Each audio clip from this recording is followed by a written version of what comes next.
My name is Thad Kubishek. I'm the chairperson of the Public Works Committee. And the Public Works Committee will meet on Tuesday, December 3rd, 2019 in the council chambers at City Hall at 444 West Grand Avenue, Wisconsin Rapids. To my right, I have Mr. Vernon Virginski, a committee member, and Mr. Tom Rayoma, a committee member as well. We will immediately go into the assessment hearing for public improvements along High Street between 12th Avenue North and 17th Avenue North. And with that, is there anybody who would like to speak? And as far as the Public Works hearing procedures go, you'll step up to the podium, and on the microphone, there's going to be a button that says push. You're going to want to push that. A green light is going to turn on, and that'll indicate that that your microphone is on. So is there anybody that would like to speak? And if so, please come up to the podium.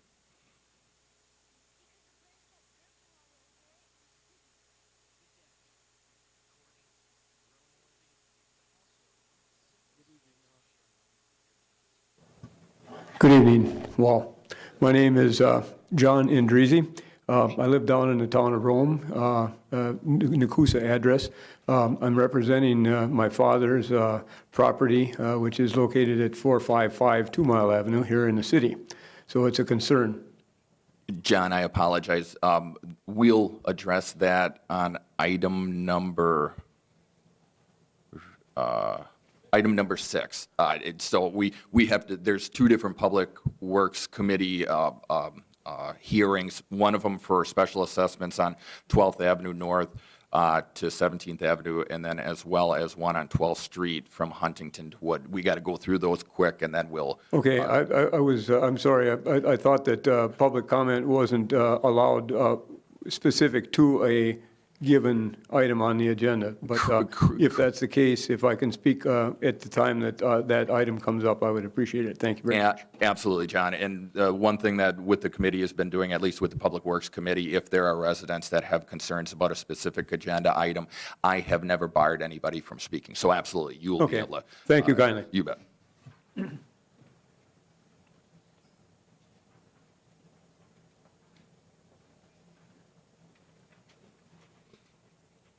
For the second calling, is there anybody here that would like to speak publicly on the public improvements along High Street between 12th Avenue North and 17th Avenue North on that particular project?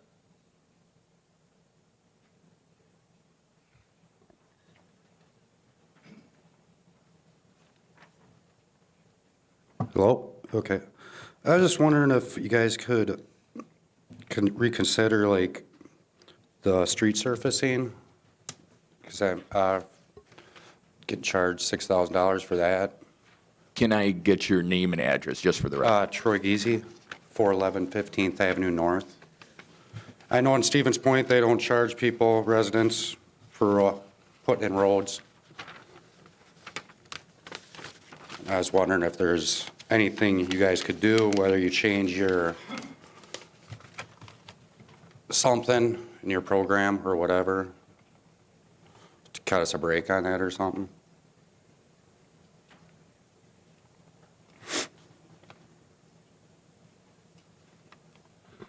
And also the transition on my driveway they put in, I've asked them to come check it out. Holds a bunch of water in there. They just, from the sidewalk to my driveway, they just put like a foot of black top in, and the rest of my driveway, you'd think they would have put black pavement in all the way to my garage. Now it's just a big water hole, basically. So I'm not really impressed with some of the work.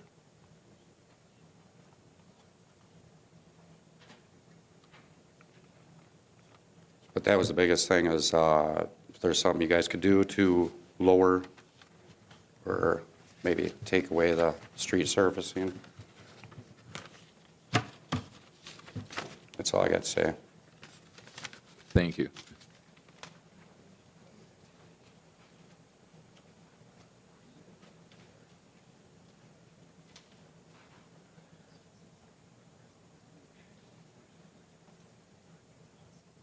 Mr. Terry, will you go over what our street policy is or assessment policy as far as regards to both sidewalks, curbs, and this blacktop street.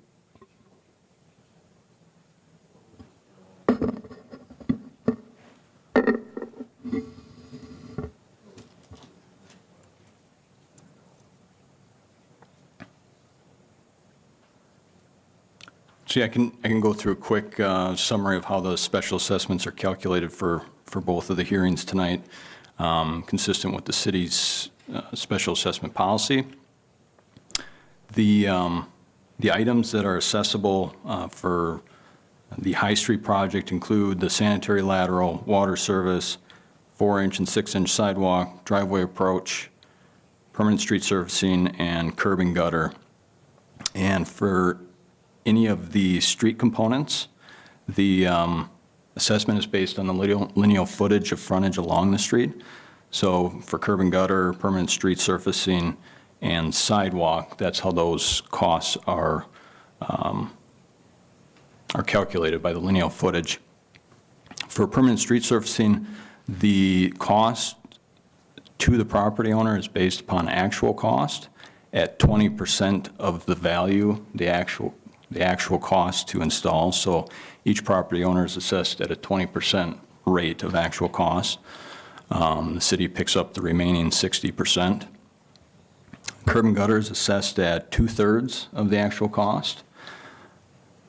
And sidewalk is assessed at 100% cost to the property owner, as well as sanitary laterals and water services. The city picks up, or the utilities pick up, sanitary main, storm sewer main, and water main. Thank you.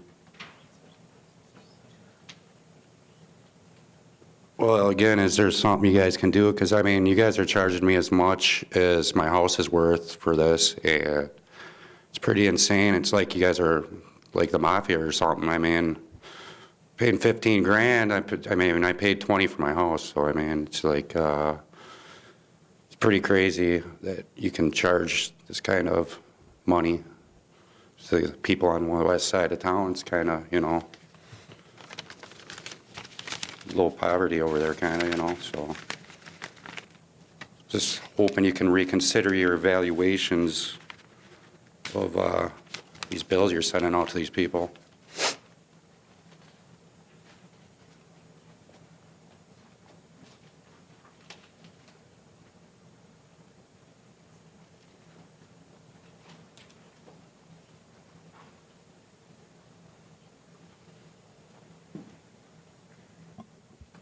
Is there anybody else that would like to speak on this particular project?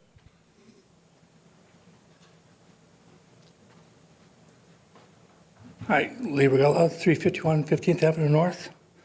I had a total sidewalk going all the way down the side of the road. It was better than what I have now.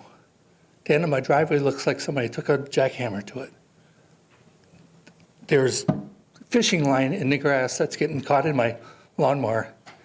And for you look it up, the cost of this stuff online, it says 20% for road and 66 for sidewalk and gutter. So I don't know where he's getting his numbers from, but your bylaws on the internet tell a whole different story.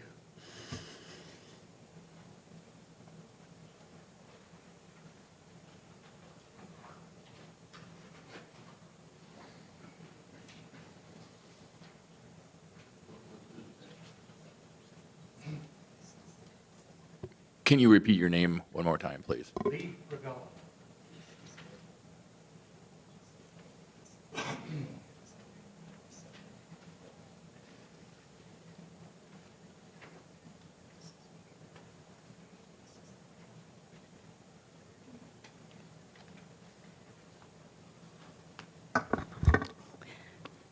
My name is Jane Stableski, and I live at 350 15th Avenue North. First of all, I don't understand why the sidewalk had to be on both sides. The bus pickup is on the other side of the road. If there was one sidewalk on the street where there was normally none, or there was the one, I don't know why there had to be another one put in. at the cost to the people that are living there. The other thing is you never stop to think about the cost it is for me on a limited income to try to stay living in my home because I can't afford snow removal. And last year it cost me over $500. I don't have $500, and that was for only a few months. And now to pay the amount that you are charging for something I didn't want to begin with no explanation beforehand. I didn't know anything about this sidewalk being put in at our expense and all the cost to us. Why weren't we invited to a meeting to come and understand it beforehand? Before it was voted in to be done. You're making it impossible for me to stay living in my own home.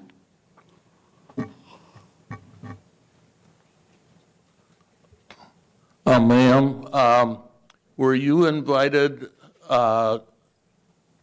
before the job was started I came to a hearing to I- appear either in I- favor of the project or against it? I came to the initial meeting where they were telling us and explaining all about it, but that was after it was set to be done. Okay, And I kept saying, I can't afford this. okay, so let me get it straight. You got a preliminary resolution, first of all, in the mail, saying that the city intended to do this work on High Street? You got that? There was no meeting saying that we should attend to find out about it. If they were planning to do it, why weren't we informed before they planned to do it?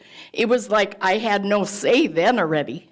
Okay, you had no chance to either approve of the project or object to the project? Right. Okay. It was set in motion already. This is the second meeting that you've been to? Yes. Okay. I feel like I'm living in a communist country. You take over our property and charge us, and what the heck? I thought this was America.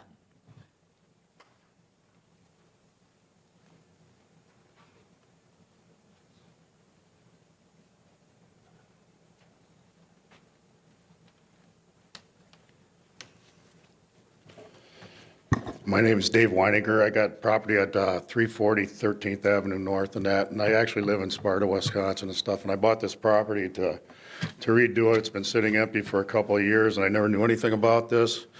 I've lived in a couple different towns. I lived in a town of 2,000. They did a similar job there. I got assessed about $1,100 in a town of 2,000 people. I live in a town now of about half the size of Rapids. I've been talking to some of the people there with the city there that when they do it, it's my understanding that a lot of times if a road is already there, the city's usually picks up most of the cost on that. I don't know what your guys' policy is because like I said, I bought this in February. My understanding is that if you don't, I came into this town, I just watched the signs go up along that road of houses for sale, and I know it's just because these people can't afford it, and I think you guys are making a big mistake by not trying to help them out as much as you can. I don't know, it just seems like a lot of money to throw at somebody all at once, like the lady said and stuff, and you guys really need to sit down and look. If this was an existing road, most places, the town I live in now, if it's an existing road, they usually pick up the cost of the sewer and the road and stuff and that. You might get assessed for some sidewalk and some curb and gutter and stuff like that. Another thing is, you got down that it was installed in 2018. I don't know when it was supposed to be completed. When I got here, the only thing that really wasn't done was a little bit of sidewalk and the black dirt, I believe, and stuff. And like I bought this on a HUD program, and I feel like I got ripped off because of the way you guys build this thing too. If this would have been out there, it said proposed to me, I don't know when it got accepted to do the job and stuff, but I'd like to know that too, I guess would be one of my questions to you guys. And the way you bill it, I don't know if that constitutes to let them off the hook on some of this or not. So I feel sorry for your residents because most towns, I guess, step in, and most towns step in. We pay property taxes no matter where we live, and I would think that somewhere along the line, your property taxes would be budgeted in, some of this would be budgeted in from the property taxes for all the people in this town. What someone said for the Highland Street project, does that mean there's different things for other streets than what you got going? That's what it sounded like when I was sitting back there. It sounded like, well, for Highland, this is how we're doing it, but, you know, is that your norm for every street that you do in town, I guess, I don't know. So if you could answer some of those questions for me, I'd appreciate it. Thank you. Thank you. Mr. Terry, you pointed at me here. Just to respond to the concern about notice,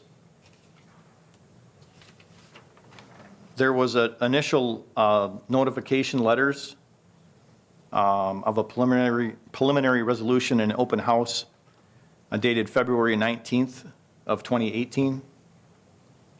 And then there was a open house and then a Public Works Committee meeting where the preliminary resolution was adopted on March 6th. So there was, there were letters that went out, and there were opportunities for people to come to the open house and then come to the committee meeting where the preliminary resolution was reviewed.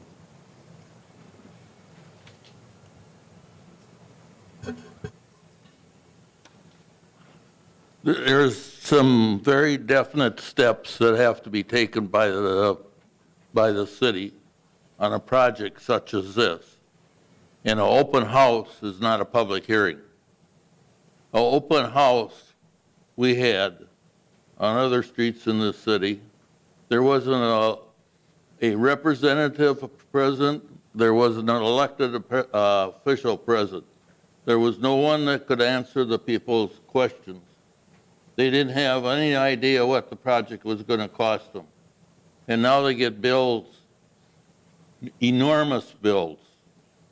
As I look at this chart here, $12,000, $13,000, $14,000. Who can afford to pay that? There's people in this town that are living on Social Security, and they have to pay $12,000, $13,000, $14,000 for special assessment. It just doesn't make sense. We're kicking them out of their home. According to the law, and I've got a copy of it here, the first thing that has to be done is a preliminary resolution has to be passed by the council, which was done. The second thing before the project is completed and before it's even started, there's supposed to be a public hearing so the people know what the cost is going to be and whether or not they are in favor of the project or against the project. For 40 years, we had a procedure in this city where at the council meeting,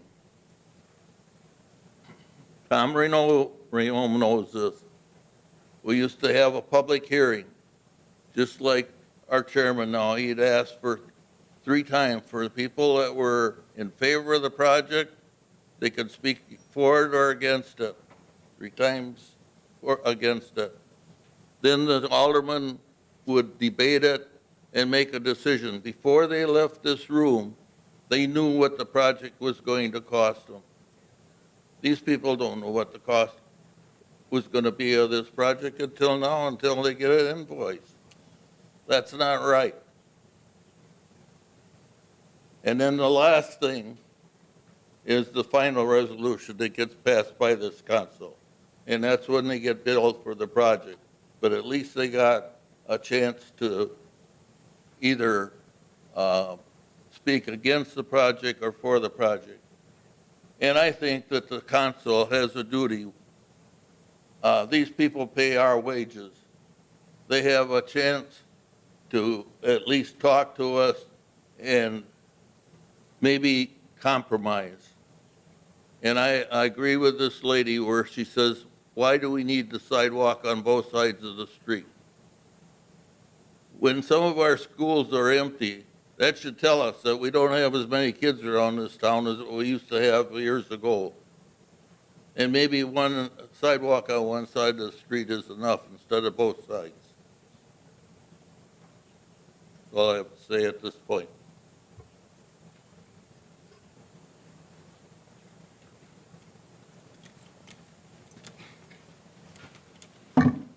Hello. Glenn Weinke, 1540 High Street. I did attend one of the open house sessions that we had, and we brought up these concerns because we were given a really broad price range estimate, I believe with the invite to the open house. I think there was like a $4,000 swing in a roughly $10,000 estimate. And we brought up concerns. We proposed things like, well, do you have to put in the sidewalk on both sides? Can the property owner put in the sidewalk on their own? All of these concerns were dismissed, and it really felt like, as the previous lady was saying, that the resolution was already done, and we just had to foot the bill. There was no real discussion or compromise with any of the concerns over cost. Now, I'm one of the lucky people that I pulled money out of investments so that I could pay my bill. Before I paid it literally one day before I got the notice of resolution for this meeting. So I gave you guys a bunch of money, and now we're probably not going to have to really pay that bill until next year. Who do I need to talk to? Because essentially you're taking 5% of the money that I already gave you that I could have been making on an investment. It doesn't feel right. Like I gave you a loan now, essentially. I prepaid on a bill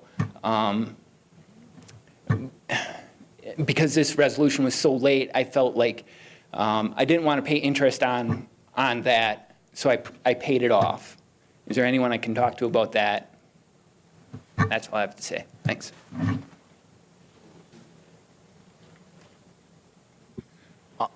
I'll look into that for you. Glenn Weinke, right? Yes. Yeah.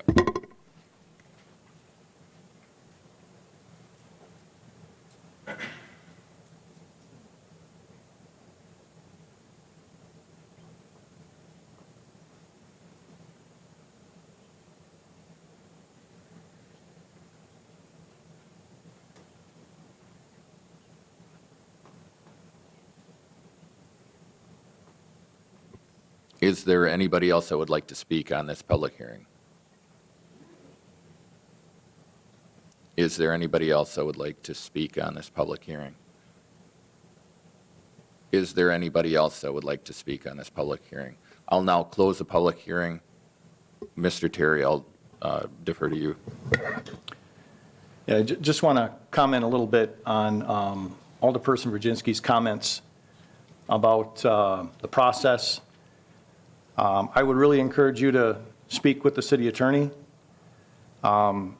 In performing these projects for the city, the staff is performing them as directed by the Common Council, under the policies that are established by the Common Council.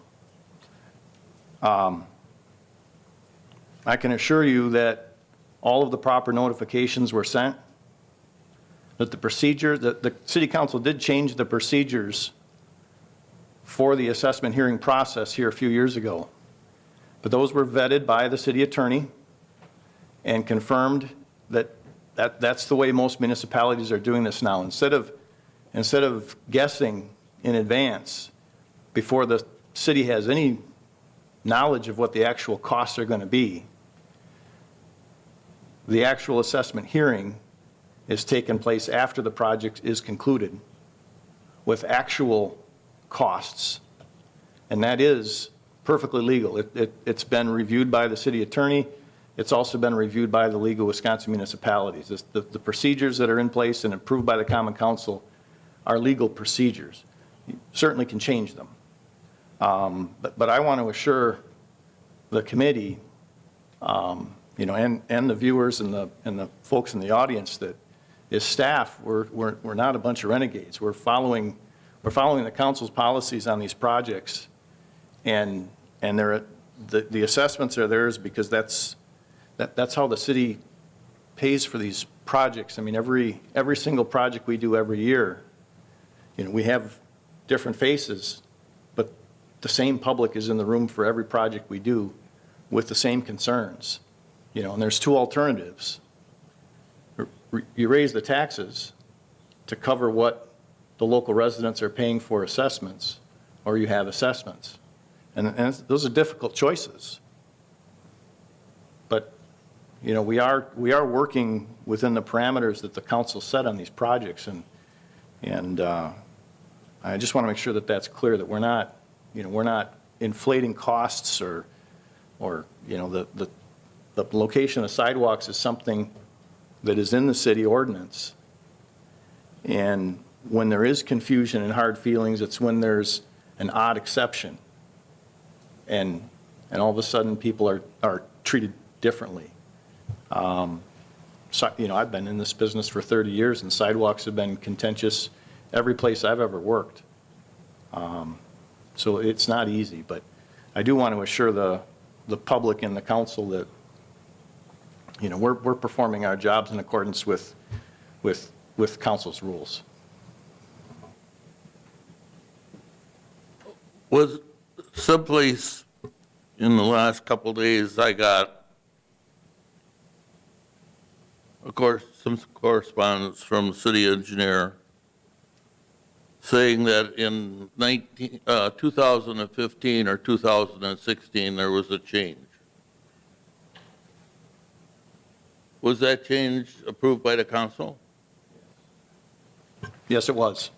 But that change doesn't go along with the state statute. The change does go with state statute. It's consistent with it. That Well, change- it all depends on who you talk to. According to our city attorney and the League of Wisconsin Municipalities, the No, process. I'll disagree with you. And the reason I disagree with you is because I contacted the Wisconsin municipality. I would encourage you to talk to our city attorney. She'll walk you through it.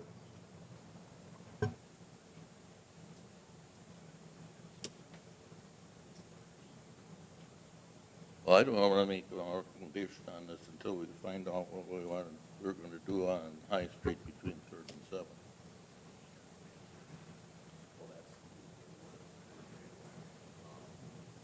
What I want to do as chairperson is I want to recognize the fact that I don't think anybody is accusing staff of being renegades, of going outside the parameters. I do agree with Committee Member Virginski that we may want to look at changing the policy back to what it was before, if that is a definite concern. And it definitely, with having a room full of people, is very compelling to look at. And if we have had it in the past one way and it worked well, the question is, why would we want to change that? So I think that we definitely need to reassess that. But also, I don't think also that neither the committee nor a member of the committee by themselves is suggesting that staff is doing anything wrong. But a review of the policy, I think, is very well warranted with that.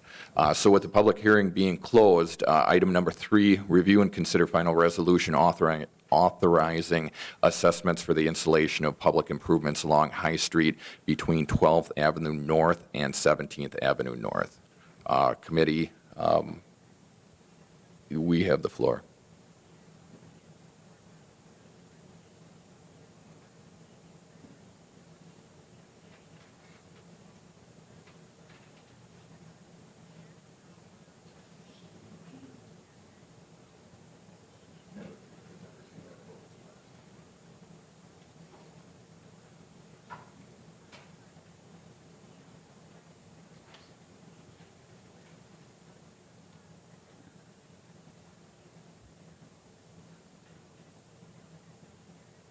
Well, Your Honor, I'll move for the approval of the final resolution authorizing the assessments for the installation of the public improvements. So there's a motion on the floor to approve. To approve the final resolution, item number 3.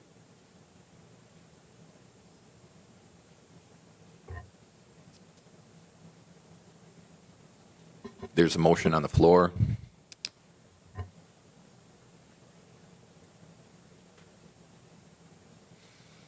Last call, there's a motion on the floor to approve final resolution.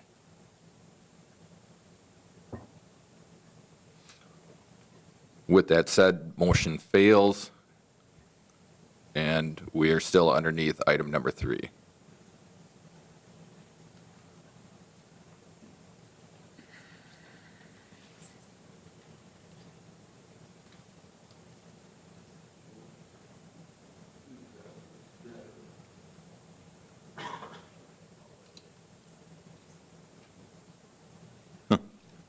Okay, we've got the matter of High Street between 3rd and 7th on our agenda as well. And I don't want to make a motion or second a motion at this point until I know what action is going to be taken on that particular item. I think we have to handle them both the same. We can't charge one and not charge the other and vice versa. So are you making a motion to table item number 3 and combine it with item number 5 after we have the public hearing for the public improvements along 12th Street? 12th and also on High from 3rd to 7th. Yeah, there isn't anything. There was, let's see. Did you have a referral for that? There isn't anything, so the other one will be Okay, the 12th, yeah, all right. from 12th Street. Yeah. So we would table this Until we take that item up. until we take item number 5 up and then potentially combine them in one vote. Is there a second on that?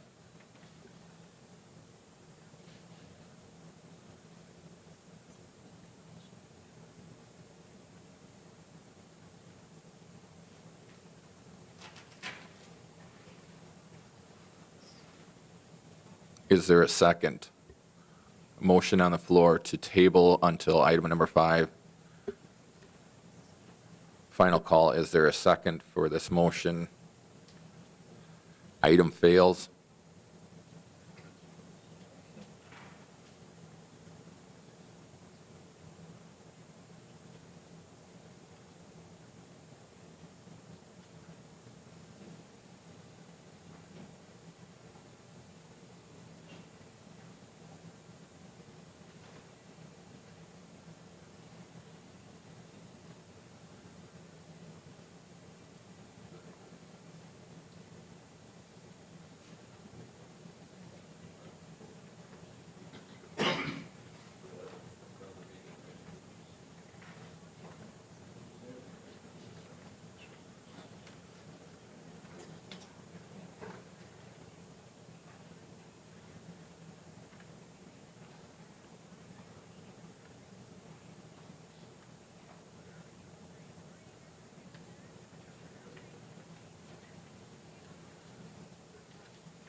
Okay, I would like to make a motion.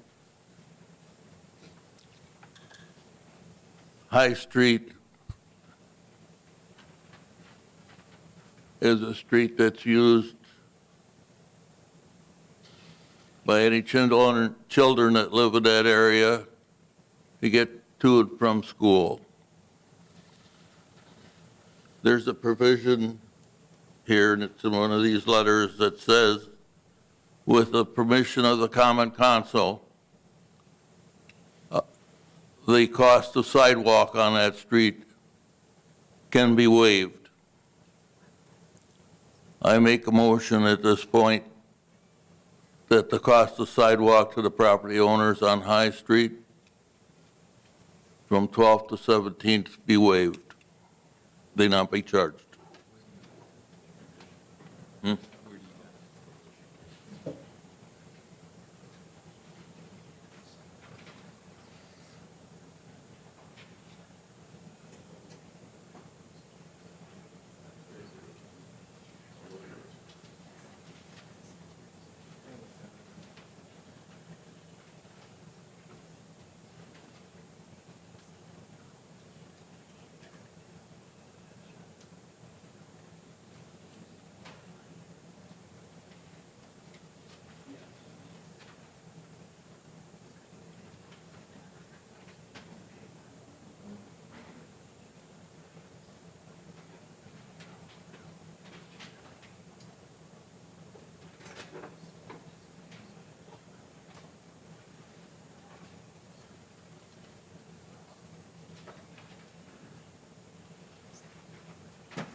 So clarifying your resolution, Mr. Virginski, is you moved to approve the preliminary, is it preliminary resolution?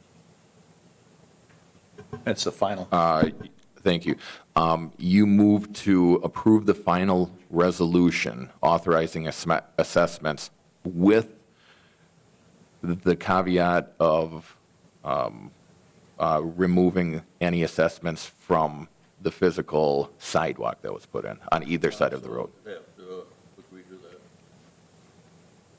But that would be my recommendation, that it not be charged. And that's you, the reading back, that's your motion to approve the final resolution, omitting the costs to each individual property owner of the sidewalk. Right.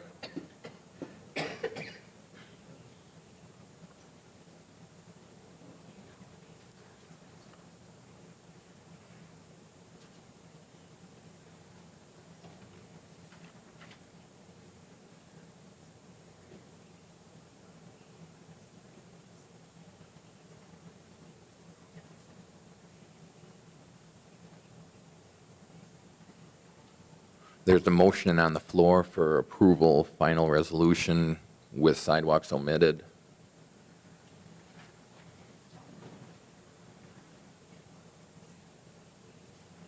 I'll actually second that, pass this on to a vote. So motion by Virginski, second by Kubaschak to approve final resolution with sidewalks omitted under the guise of the council does have the authority to not assess for sidewalk on a school road. Motion on the floor, second. All those in favor say aye. Aye. Aye. Those opposed, nay. Let the record show 2 ayes, 1 nay. Rayom voting in the negative. We will go on to item number 4, assessment hearing for public improvements along 12th Street South between Huntington Avenue and Wood Avenue on the west side. With that being said, is there anybody who would like to speak on behalf of this assessment hearing?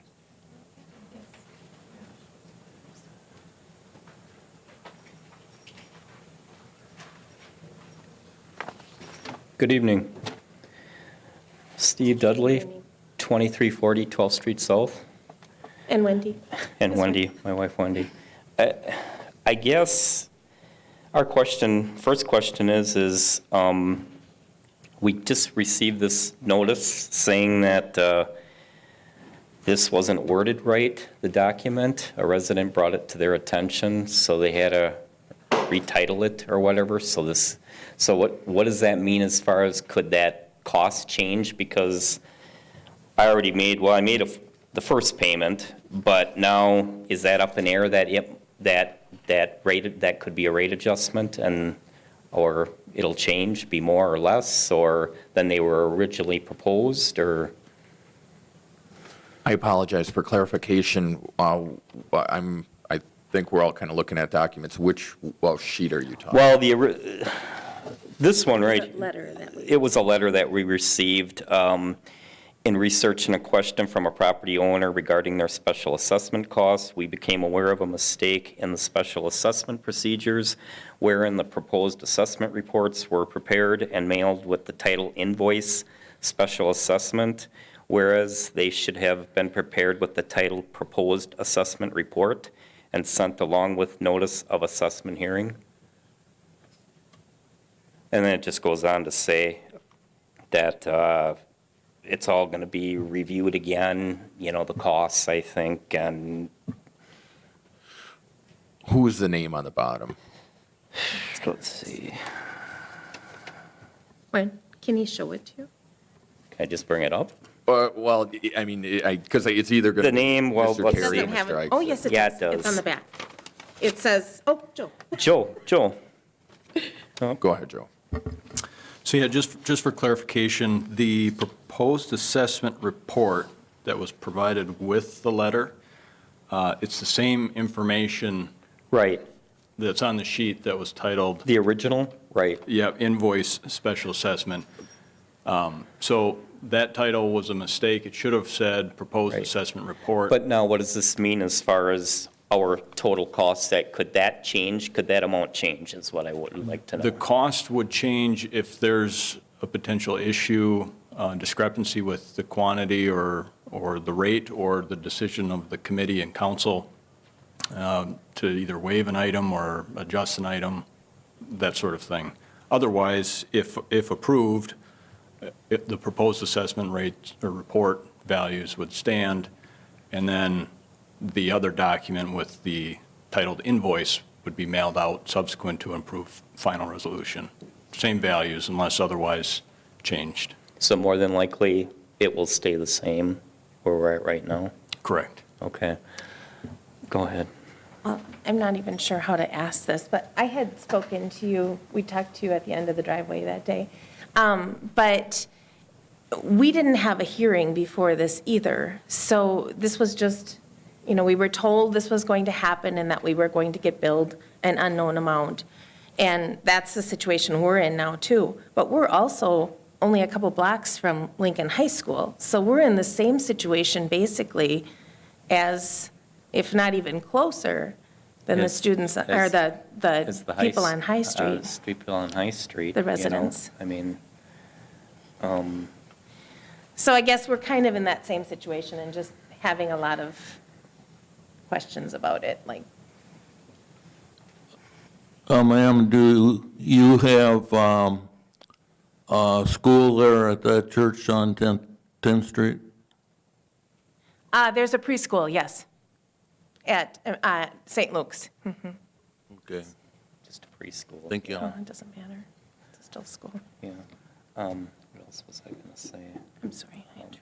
Okay, now also, when does interest go into effect? January, starting January, on any unpaid amount on this? Is that when interest kicks in? So because of the proposed assessment report titling Yep. mistake, the interest would not be applied until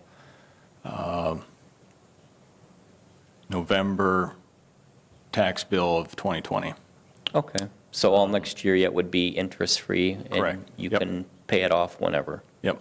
Okay, I didn't know that. Okay, Like others, though, I mean, this wasn't something that Right. we were able to budget for. We had Right. talked to several people beforehand and said we didn't feel that there was a need there. Originally, when that street was put in, when 12th Street was put in, it was made extra wide with the understanding that there wouldn't be a need for sidewalks.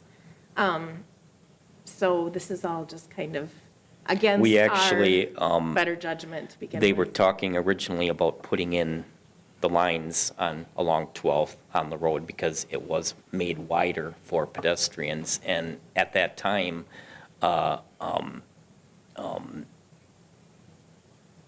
Mayor Verwink, thought that was, a pretty good way of going at that point. Of course, that didn't happen, but, yeah, I mean, I guess it gets frustrating because I know Rapids likes their sidewalks. I mean, that is no doubt, and so many of them kind of go nowhere. I mean, they'll do sections, and then it'll, just like this one, it stops just short, halfway down, and in my opinion, it makes further sense to take it all the way to airport. I mean, there's more business on that end than there is, Well, now that Shopko's now that gone, Shopko's there's- gone. It doesn't lead anywhere. I mean, and there's so many sidewalks like that, and I brought this up to others in the city, that mess they did down by the river, by the hospital. I mean, that just, It's I know it's irrelevant, but I'm just saying, I don't know, I could go off on it, but I don't know, it gets frustrating, because it just seems like money could be spent better in this town right now than focusing so much on sidewalks, things like that, but I guess, it is what it is. It's a hardship to us right now, too, to have to pay this one. It's a lot of money. It's something that we didn't want to begin Yeah, with, yeah. so. Okay, thank you. Who are you representing then? Who are you representing then? Are you representing somebody, yourself or? Ourselves. Yep. Okay.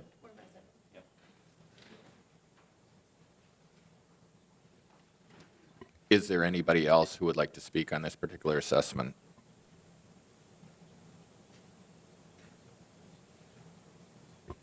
Is there anybody else who would like to speak on this assessment?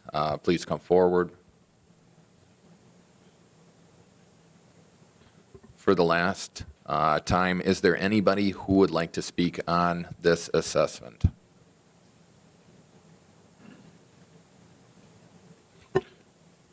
With that said, I will now close the public hearing, and we will entertain item number 5, review and consider final resolution authorizing assessments for the installation of public improvements along 12th Street South between Huntington Ave and Wood Ave on the west side of the street.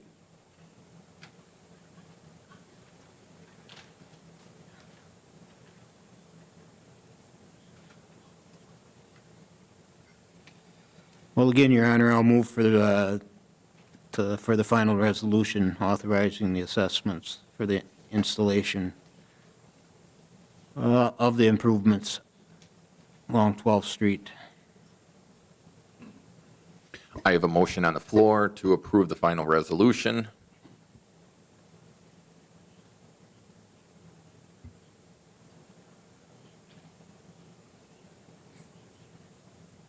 I have a motion on the floor to approve the resolution. Looking for a second.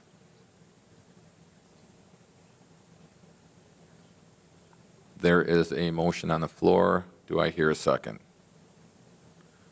With that, motion fails.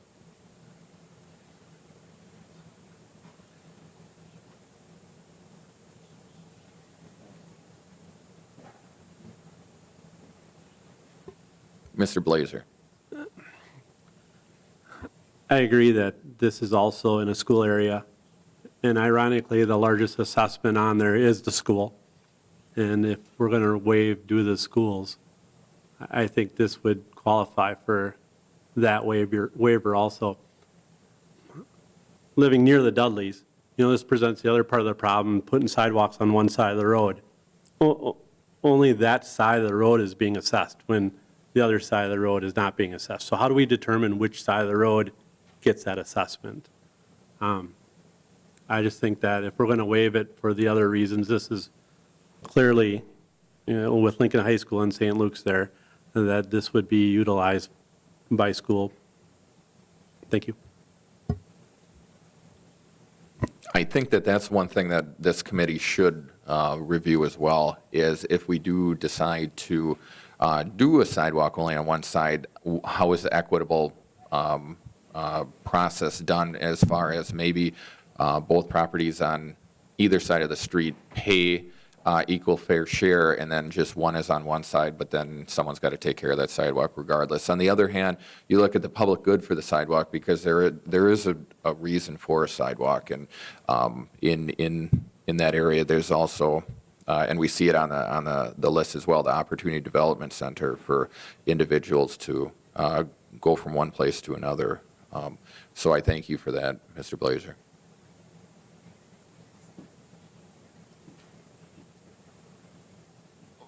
With respect to your comments, I think there's a way of doing it, putting sidewalk on one side of the street.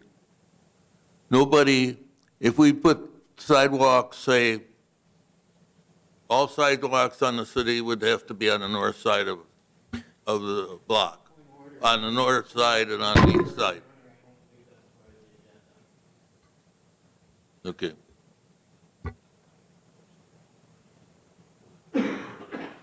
Thank you for pointing that out, Mr. Rayom. We will get back to item number 5, review and consider final resolution authorizing assessments for the installation of public improvements along 12th Street South between Huntington Ave and Wood Ave on the west side of the street.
Mr. Terry or Mr. Ike said, what is the difference between a 4-inch sidewalk and a 6-inch sidewalk, aside from the fact that a 4-inch sidewalk is 4 inches thick, and how do you differentiate?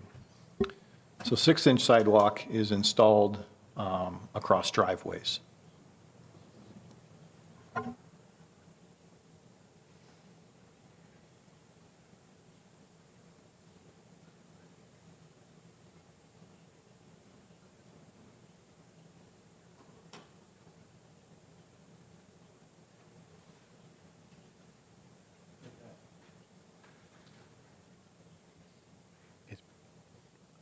I guess I'm going to ask the committee if they would waive the sidewalk also, as they did on the west side.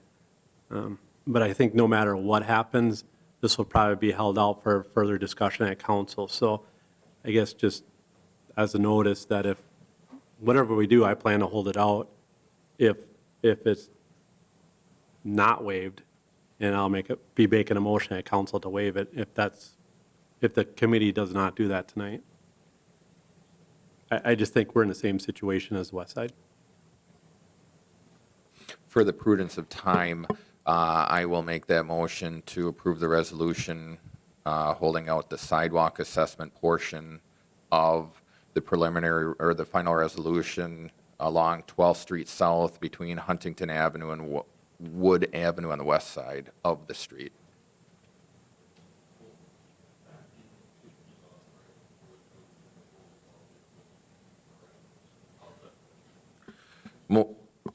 Yes, sir. The entire final resolution is for sidewalks, so there would be no assessment resolution if there is no assessment.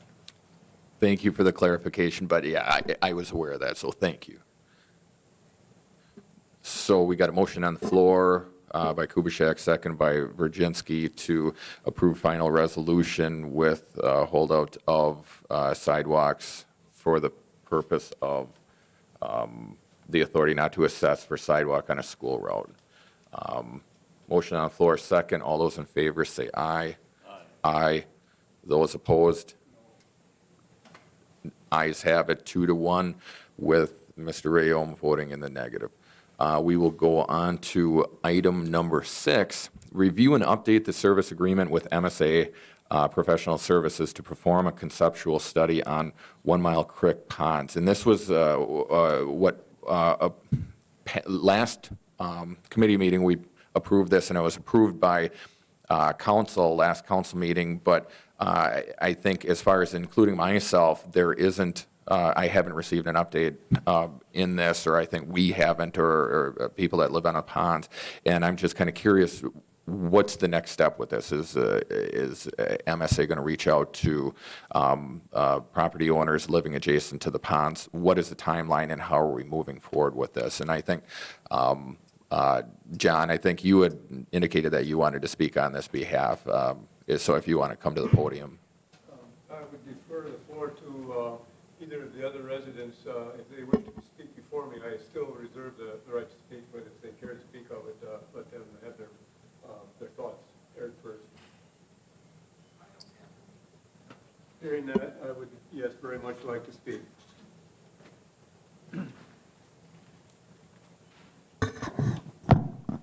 As I mentioned before, my name is John Indrizi. I was born here in Wisconsin Rapids in 1949. I lived at the residence on 455 2 Mile Avenue until such time as I went to Vietnam. I came back and moved out of town after that. My father owned that property virtually since it's being built. He purchased it from Ed Lutke in 1946. The 1 Mile Creek, prior to Mr. Lutke building that residence, was basically a trout stream, such as many of the other streams that drain the marsh to the east of us.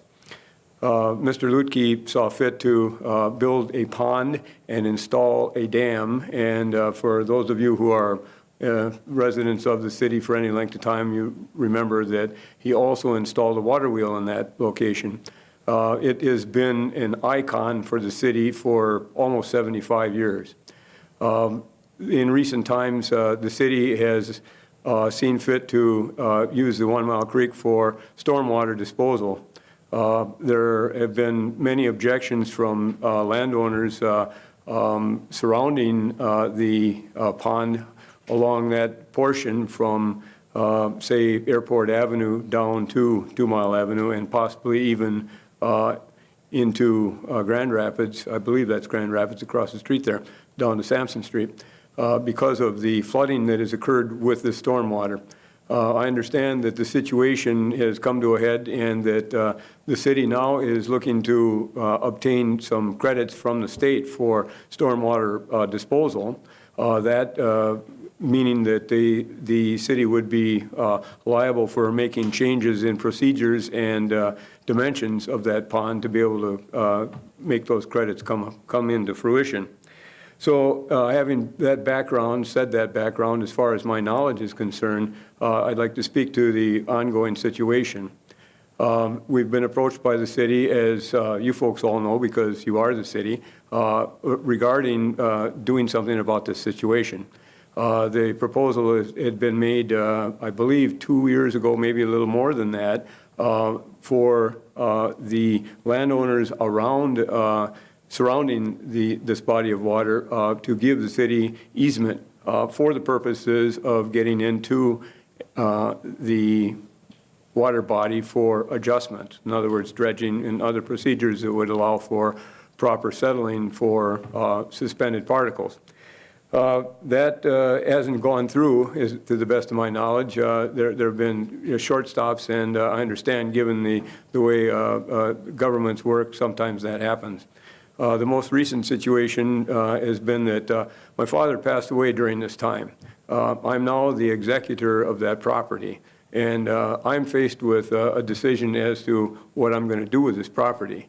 I live outside of town in a location that I don't wish to change, so I'm not going to take residence in the property. Neither of my siblings, who are also part owners of this estate, care to have the property. So that leaves me with a dilemma of having the possibilities of selling the property. Now we come to where the city's involved, where the state's involved, and where eventually I'm going to become involved. I have thought long and hard about the situation. That neighborhood, as I've spoken before, if any or none of you have been by or are familiar with the neighborhood, it's an iconic sort of a thing, as I mentioned before. I am not happy to say some of the things I'm going to say, but they're my feelings and thoughts. I had spoken with Mr. Eichstead here about 6 weeks ago regarding a possibility as an alternative to the problem. I was not willing to give an easement. This thing has come to something more than an easement, but at that point in time, I wasn't willing to give an easement around the property that I own. We own 2.9 acres of land in this single residence. I believe that it is one of the largest acreage-wise single resident properties in the city. It has over 300, and I've counted, mature, as in enormous white pine trees. It's a landmark that is known far and wide. I would like to maintain that as said same. So the option again, am I going to give an easement which very possibly might take down 50 to 75 of those trees in its process? I haven't been given an exact delineation of what the easement would be, but there again, it's not under consideration as I understand it at this time. So it brings things down a little farther. We're talking now about having MSA come in and do an assessment so that the city can determine whether it wants to spend the money to go ahead to do this improvement. I'm not going to make any comment about MSA. I've had a lot of experience with them. That's all I'm going to say. The situation for me has escalated to the degree where I've given two considerations in my mind as far as resolving the problem. The first was, and still is, I had spoken, and this was a verbal thing with Mr. Eichstead, that I would offer this property in its entirety to the city for sale, with a couple of caveats. One, that the property be used and put into a park, form some sort of a city park, maintaining the best, to the best of the city's ability, the timber that's on that property, bearing in one way or another my father's name. That would, in my estimation, give the city the chance to do the improvements in this pond as they saw fit. It would give them the possibility of access to the pond without disturbing any of the other neighbors on this pond, on this body of water. There are two bodies of water that are under consideration in this motion that you're speaking of right now. So it doesn't concern Mr. Stoltz and his neighbors up there above, upstream from me. It would be a win-win, as it was put to me by Mr. Eichstead regarding this whole thing. I don't believe, as I said, I didn't put this in the form of a written offer to the city, and I'm sure that it wasn't brought to the city as such. So I'm making it a public offer to do such. The second thought that I have here is that I would sell this property. And I've started investigations as to what would be done, how I would go about doing it. In doing so, I found that the dam on the creek, on the property that I own, which is also under my ownership, has not been permitted by the state. There are 3 dams on this creek at this time and point. 2 of the 3 are not permitted. So being familiar with some of the people in the DNR, I got in touch with our local representative, who has since retired.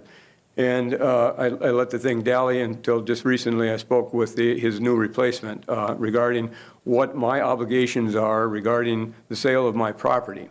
It turns out that I need to have the dam inspected, and I need to pass along the inspection report to the future owner. It's up to me and the owner to agree or disagree on improvements and repairs that would be needed to make this dam acceptable for permitting. I haven't done that as yet. I expect that that would be a very, very considerable expense to me and to my estate. So one of the other options that I've seen here is a voluntary move to have the dam removed.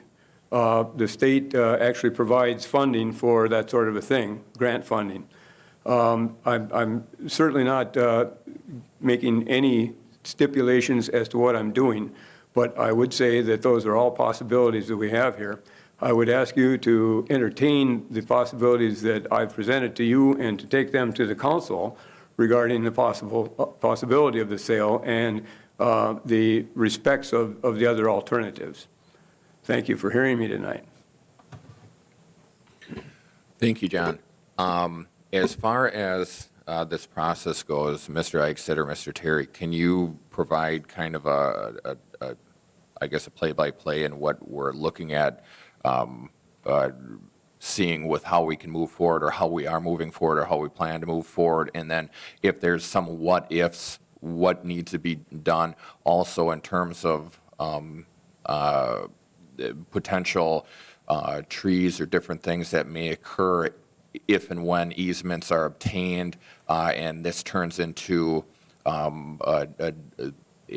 stormwater management type of pond system. What do we have for a vision for short term and then long term from a year and later if everything comes through fruition?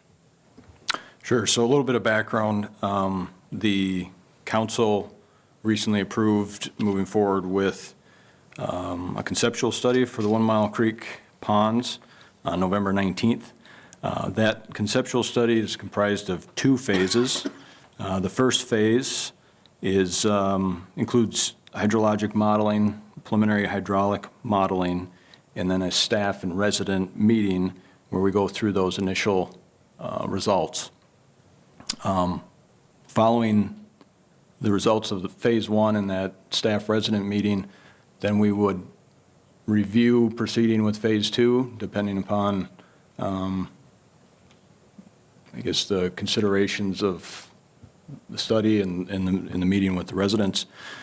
Phase 2 includes finalizing the hydraulic modeling and then developing concept design type exhibits, along with a second staff resident meeting.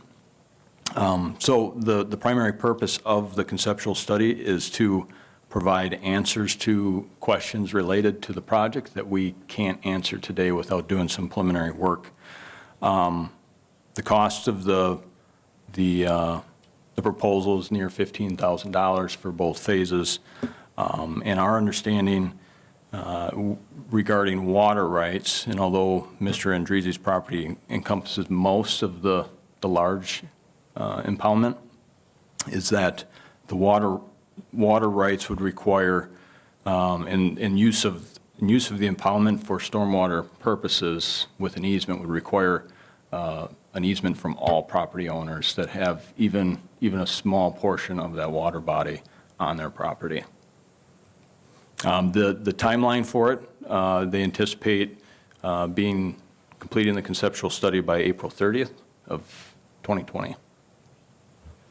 Thank you. And for a little bit more, and without talking about negotiation tactics or different things, but when do you anticipate the consulting firm is going to reach out to residents to kind of initiate this first step?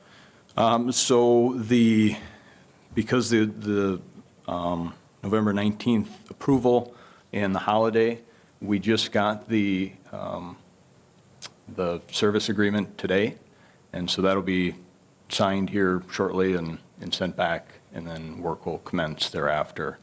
So at this point, I don't have a definitive timeline for Phase 1, but I would assume it'd be commencing as soon as possible. And when I ask this, I'm not trying to pin you down, Joe, but I mean, do you see something happening before the first of the year, or is it going to get into January? I would suspect probably the first part of January, or we have an initial meeting maybe, sometime in January at least. And I guess to one of the points that Mr. Andreezy brought up was that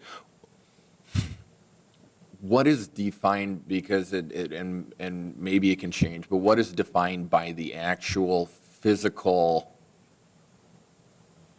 I guess, drawing of the easement? Would it be, is there like DNR terms or engineering terms like high water mark or something like that? Or where would this go 2 feet past where the water line is? Where are we kind of taking with this easement? So generally, it's the top of bank, maybe a little bit beyond that, a few feet beyond that. The top of bank is somewhat indiscernible at some locations out there. We did put together an exhibit that shows the easement area that was provided with a draft easement document, and I can get you a copy of that so you can see what that exhibit looks like and where the access points would be for maintenance purposes, and what a preliminary easement dimension would be. I think I've seen that, and it kind of highlights where the water line is, and the access points, I guess, isn't as much of a concern as the trees along the banks and foliage and stuff. And is that a case where if this does turn into, again, and we're using it for stormwater credits, if we dredge it, or is it going to be a case where we need more cubic area to put water in because it may not be deemed by us, but is there an outside influencer such as the state of Wisconsin that would require a widening of that to take more than just where the current bank is? At this time, the intention is to maintain the footprint of the pond. Certainly that's a concern of a lot of the residents along there. So that's an interest of the cities as well at this point. Certainly the conceptual study might identify some components that may come into play, although I don't foresee touching that bank. I think there isn't any reason for credits, for the stormwater credits to, or any other regulations to trump just working within the confines of the existing bank. The water level might be something that needs to fluctuate a little bit differently than what it currently does based upon a new outlet structure. But as far as the footprint, the intention is that it stays where it's at today. And I think that that's the intention of the elected body as well. I don't think that there's anything that we as a committee or even as a common council would have a desire to change anything on any of those ponds. And I don't think that we can guarantee anything from other entities. We don't have to worry about the county. The county is not in jurisdiction with this, so it would only be the state. But if it is right now suggested that the state doesn't require any more than just the physical boundaries of the ponds themselves, then I should feel comfortable that trees are not going to get taken down on that.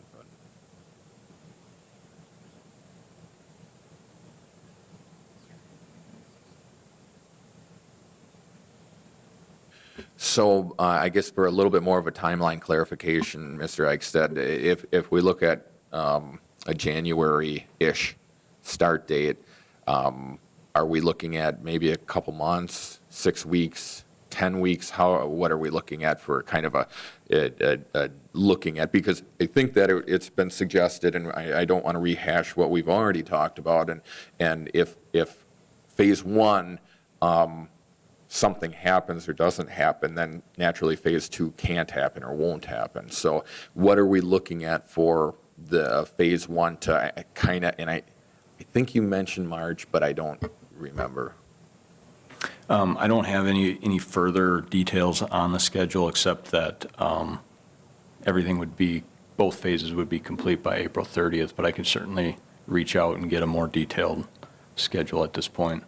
That would be great, but you're saying that if phase one passes or phase one goes through, phase two will be completed by the end of April? Yeah, so I mean, Oh, we go wow. phase Okay. one to phase two, and that timeline, assuming everything progresses in a consistent fashion, everything will be complete by April 30th. So the whole package is less than 5 months? Correct, yeah. Okay, thank you.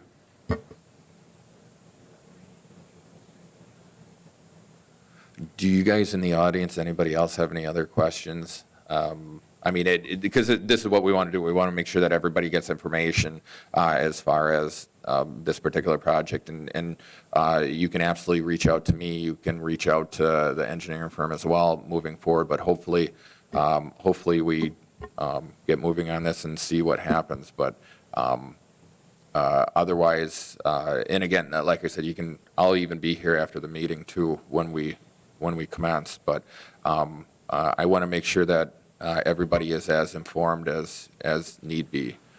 So with that being said, we will go on from item number 6 to item number 7, review and consider approval of design services for the design of West Jackson Street DOT project ID 69999-11-08/78 between West Riverview Expressway and Jackson Street Bridge. And this is a carryover, a postponement from the special committee meeting that was held prior to last month's regular council meeting.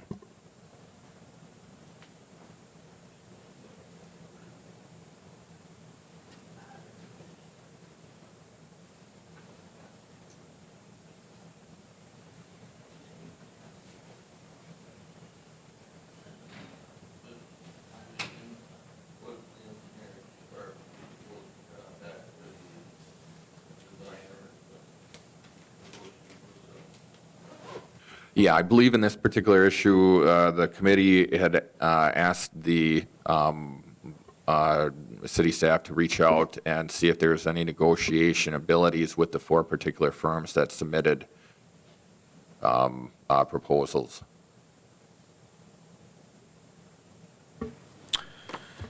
So we did, and I did provide this in the packet. We did take it back to Strand, did discuss briefly the results of the meeting with the other three firms. The information provided back from Strand and Associates was provided there. There is some reduction in cost, although not of a great dollar value. They do have some bullet points that they provided that I included in the referral to the committee.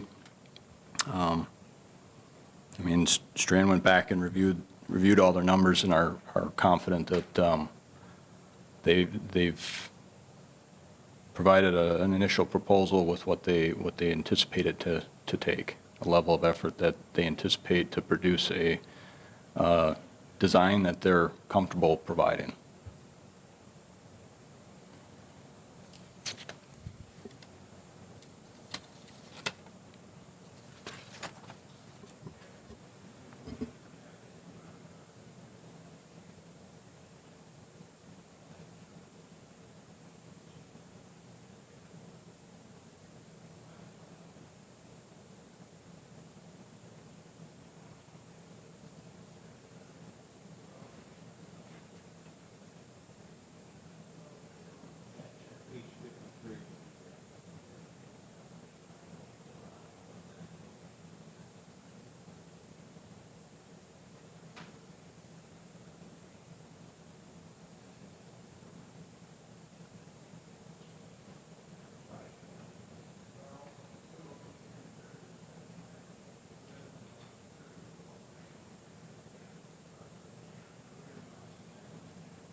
Yeah, I had some time, so, and there was an article in the paper about Jackson Street and how it's going to be designed and operate and so forth.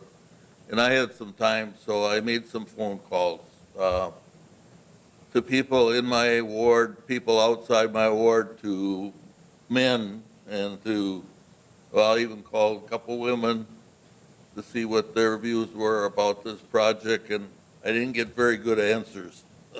Well, I wouldn't say I didn't get good answers. I got comments from people that didn't think this was a very good project at this time, for a couple of reasons. Number one, they felt that there were other projects in the city that should be a higher priority. And the second thing was the indebtedness of the city and what we're looking at for bonding in 2020. And they thought that at least we should put it off for a year or so. So if I took the comments from the people that I talked to, I guess I can't support the project.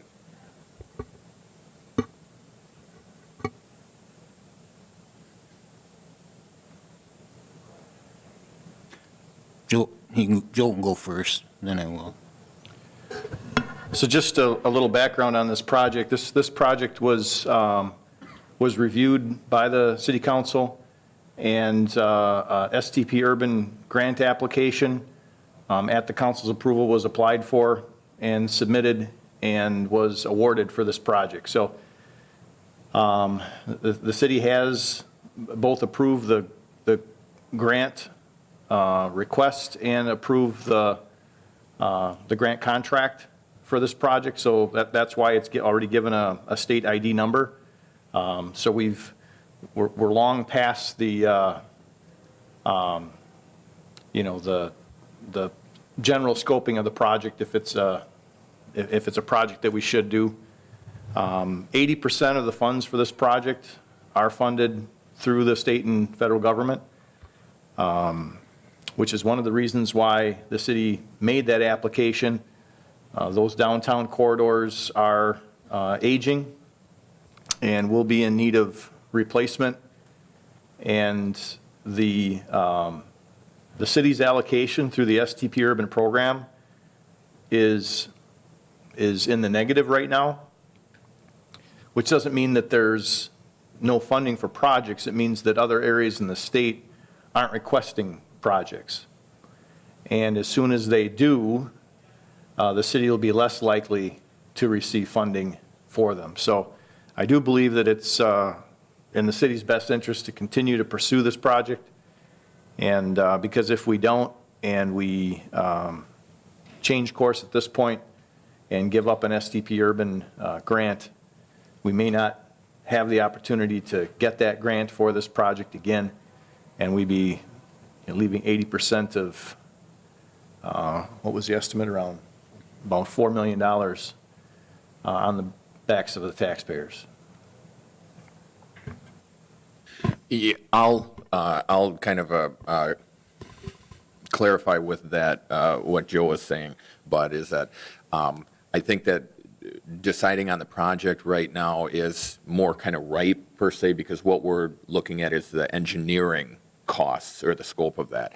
And I think one of the things, whether we want to go through with the project or not, having that scope or having that engineering plans on the shelf, they don't expire, right? I mean, worst case scenario, we could have them on there for 5 years, and then if we start becoming flush with money or whatever the decision is to do the project or not, we could take those plans and maybe might have to tweak it a little bit, I don't know, whatever. But 99% of those plans are still applicable. They don't expire, right? That's correct. The plans don't expire. But again, this particular grant opportunity, this project's already in the queue for the state, so the clock is ticking. But you're right, the plans don't expire.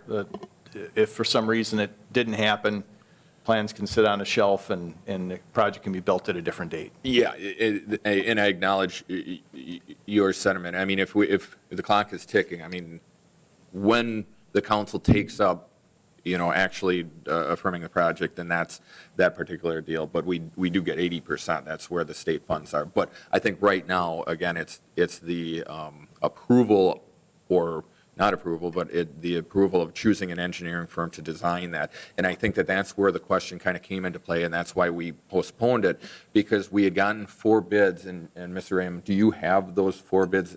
You were not at that special meeting. Mr. Eichstadt, are you able to at least read them aloud? Because I kind of read page 52, but it didn't give me a total of what the recommended firm was. But I think that was one of the concerns at hand, is that we had 4 engineering firms that the proposals had a large difference in between them all.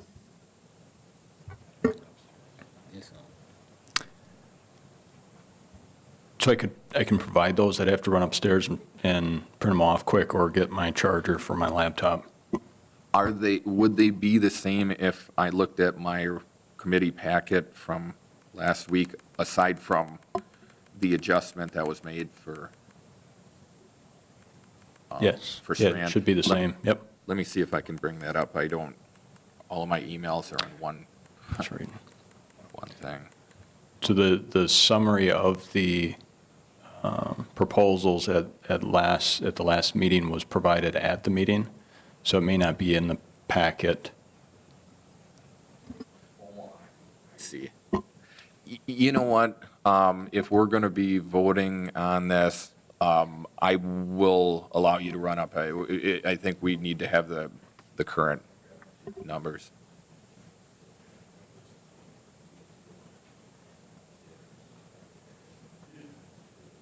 The only one that made an adjustment on the cost of their design was that was $299. Yeah, as far as was there only one firm that was it just reached out to Strand? Because there is suggestion that one of the firms, and I can show you this after, one of the firms had suggested that they weren't contacted. But I guess if it was a case where someone was one of the lowest bidders or lowest on their lowest proposals, then I guess there wasn't a desire to do that. But was it just Strand that was contacted? Yeah, so staff's objective isn't to, on a project like this, a $4 million project, that, you know, we've spent years already working on some of the preliminary. We'll spend another year, two years on design work, a season of construction, and 50 years of maintenance. Our primary concern is making sure that we have the right firm that knows how to spend the right amount of time, you know, what it takes to put together plans for a good project. And so we're looking at the qualifications of the consulting firms, because we really think that's what matters in this case, is the qualifications and making sure that they fully understand the project and are allocating the proper resources for the project. So that was our focus. It really wasn't, at the end of the day, there's a dollar amount attached to it. And you can make an analogy of, you know, a carpenter that's going to work on your house. One might cost a lot more than the other for the same project, but someone's going to spend more time and you get a different level of product out of it. So our focus really was just on, you know, evaluating the time and the scope that these proposals had in them. And if we felt that they were capable of performing given their proposal. And staff is still confident that at this time our staff recommendation is there is only one. We did rank them. Who did the East Grand Avenue? Did Strand do that? Yes. And Strand has proposed the same design team for this project as well. Yeah, you got coffee.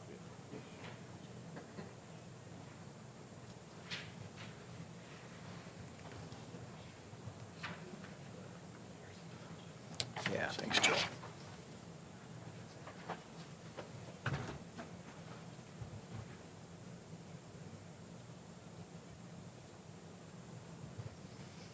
Mr. Rayom, I'll give you a moment or two to look that over.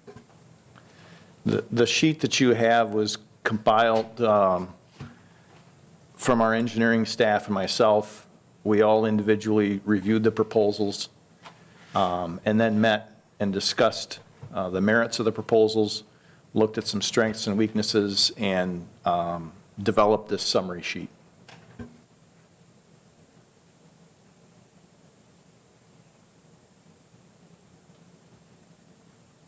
Didn't you have some comments regarding the East Grand Avenue project, Tom? No. You were satisfied with the work they did?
Does the committee have any further questions, thoughts?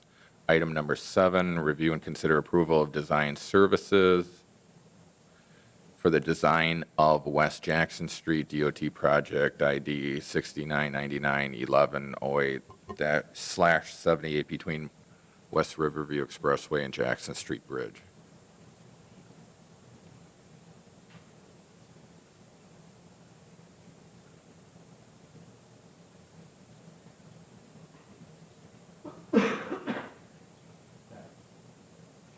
Yes, Mr. Blazer.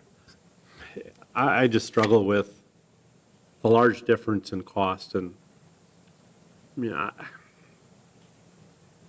don't know, I struggle, but I favor, if our local firms have the ability to be able to do these projects and if they can fulfill the needs, I'd like to see an opportunity be given to them. Thank you.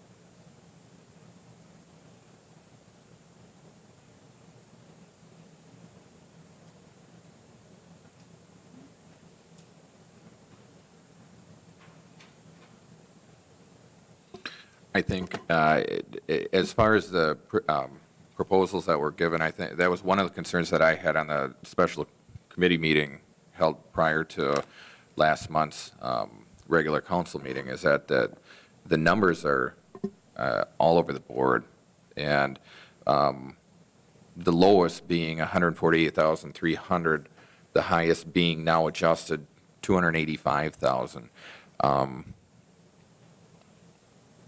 I understand the value-added aspect of engineering firms, and I know that that's why in state statute, comparatively to public bidding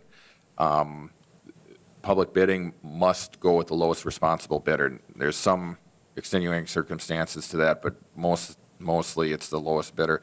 With engineering firms or professional firms, consulting firms, there is no requirement, because how do you compare apples to apples to apples with different degrees or backgrounds? And I believe that there was a state Supreme Court case that weighed in on this, Aquatech v. Milwaukee or something like that, that state Supreme Court affirmed that municipalities can choose an engineering firm, a consulting firm, based on qualifications, not just on proposals. But it's one of those where there's a value added. If there's a concern that a particular consulting firm or engineering firm may have a minimal amount suggested for their proposal, is there a possibility that we can ask for more? Obviously, there will be an adjustment for that. They're not going to do it for free. But it's sitting on the public side of this, or sitting on the elected side of this, having one particular firm being half the price of the other, and if they're still a qualified engineering firm, I have a really hard time going with the most expensive one. Now, that being said, do I have any specifics? I don't have an opinion one way or the other on any of these particular firms, good, bad, or otherwise, and I would assume that it'd be good, because I'm not an engineer. I don't have a background in engineering, so I would assume that all professional engineering firms have got a certain standard to meet. But in this era, we're talking about cost, putting cost burden on taxpayers. That's why we specially assess particular projects. And with that also, without discussing the merits of this particular project itself, whether we pursue it with the 80% match from the state, all four of these engineering firms should be qualified to be able to handle this particular street project that we have. So with that being said, I'm in favor of the lowest qualified proposal on this particular sheet. So, but committee members, it's up to you guys too.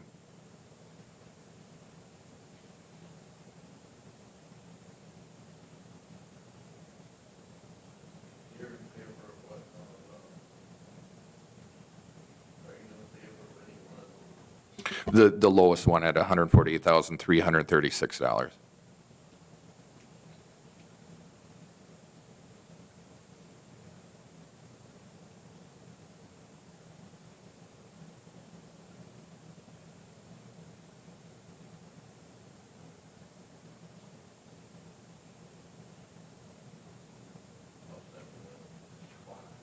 I'm sorry, I didn't make a motion yet, but I want to give Mr. Rayom an opportunity because he wasn't at the committee meeting, and I'm sure he's absorbing right now with the information he's got.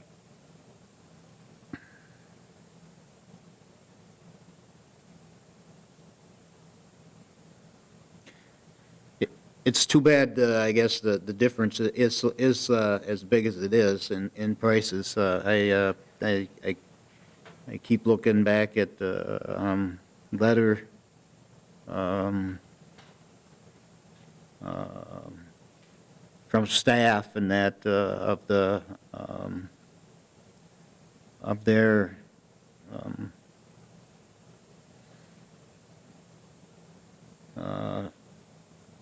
strong encouragement, but it's going with the one that is the highest bidder, but of what the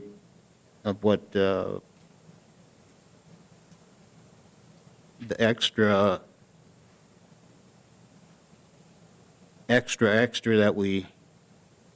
that we may get, and with talk of less and least costly possible change orders and that involved and that type of stuff, that it's too bad the difference is that high. Strand, I think we did have good, that I know of, provided excellent service along East Grand, and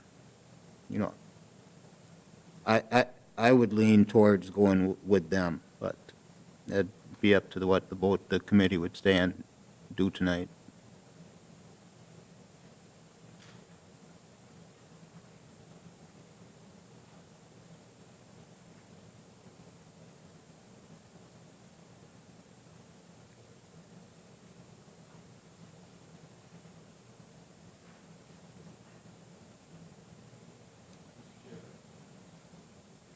Yes, Mr. Terry. One of the challenges is that you're looking at a price tag, and I'm not sure if anyone has had the opportunity. I know Joe had sent an email with links to the proposals so that you could read the proposals themselves.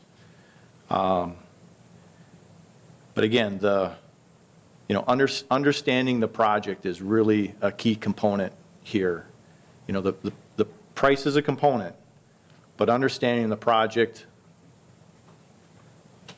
setting realistic schedules, having staff that understands the project and the expertise in-house. I mean, these are all things that when staff made the recommendation factored in.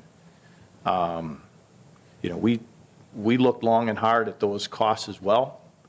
We took a look at a few of the other proposals, and one in particular, there was a lot of add-on costs that we thought were pretty irresponsible, that costs were reduced perhaps in their final line, but if this happened, there would be this additional cost, and if this happened, there would be this additional cost, without suggesting that we believe that this won't be a cost, but if it happens, this is what it is. I mean, it didn't, on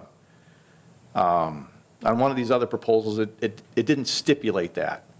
So again, really looking through the proposals, number 4 on your list, we don't feel are capable of this project based on the proposal they submitted. They're a fine firm. We've worked with them before. On this particular proposal, we just don't think that they're qualified. And again, really looking at every component of these proposals, and it's not because it's the most expensive one.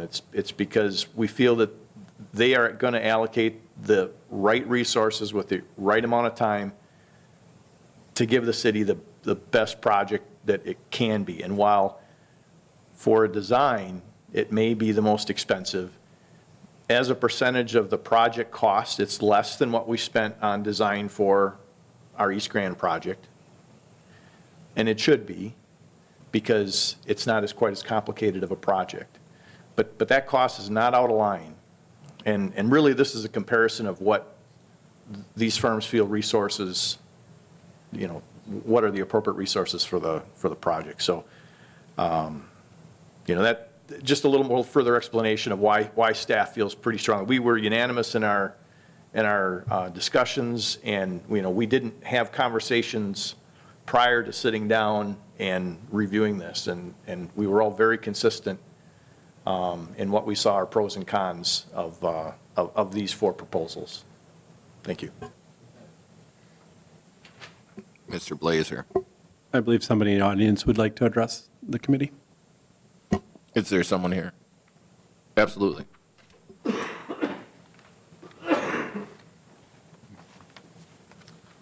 Hi, my name is Kimberly Kronstedt. I'm the owner of Quest Civil Engineers, which is the lowest bidder on your list there. We have been a business in the city of Wisconsin Rapids for 17 years. I was born and raised in the city of Wisconsin Rapids. I went to college, came back, and started my business in the city of Wisconsin Rapids. We, over the last 17 years, have done, the majority of our work has been for the Wisconsin Department of Transportation. We've worked on design projects as well as construction projects for the Wisconsin Department of Transportation. Our firm has worked on urban design projects, one of them being in the city of Montello. We have been awarded by the Wisconsin Department of Transportation 2 awards for our urban designs over the years. All of my engineers that work for my firm, except for one, have a range of 20 to 37 years of design and construction experience. I don't think that we're not experienced to do this project or not qualified. And as far as being a low bidder and having additional change orders and things, that is not how we operate as a firm. When we sit down, we estimate what it's going to take to do the project, and we are accurate in what we're estimating.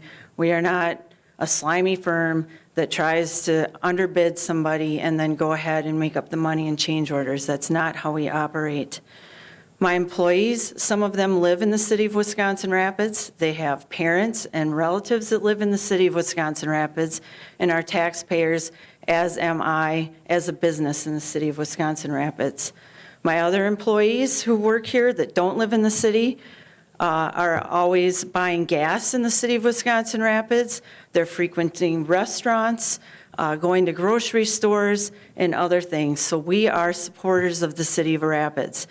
My business has donated thousands of dollars to different organizations and schools in the city of Wisconsin Rapids.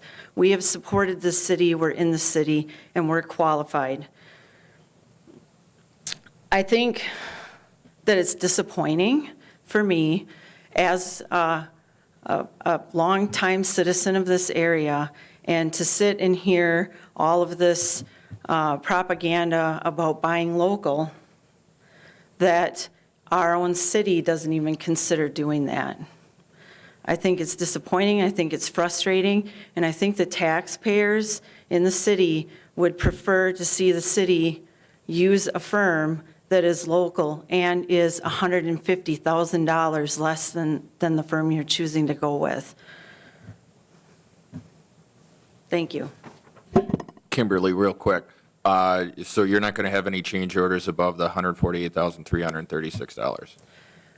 We don't operate on change orders. The only thing that we had in our bid is, he said something about if needed. We had one thing in our bid on if needed, and that was historical. Could you elaborate on that, since that is now had been talked about? Could I have Absolutely, you my bet. engineer that put the bid together?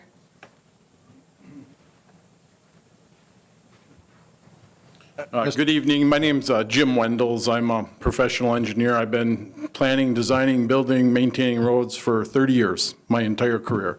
20 years down the road at the DOT and 10 years across the parking lot here at Quest.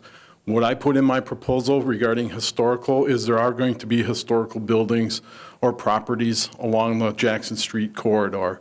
In my experience in 30 years is it doesn't pay to study them right off the bat until we understand which ones are going to be impacted. As a designer, I've done my best to always minimize the impacts. If there's right-of-way acquisition on a historical property, I've implemented innovative design techniques to eliminate that acquisition so there are no issues. That is what I was proposing on this project, that if there is a historical impact that is identified, we will adjust and tweak our design to avoid it. If we can't, we typically would hire a historical professional, usually out of UW-Milwaukee, to assess that particular property, speak with the owner, understand what is this road improvement doing to the historical significance or aesthetic character of the property, and how could we mitigate that?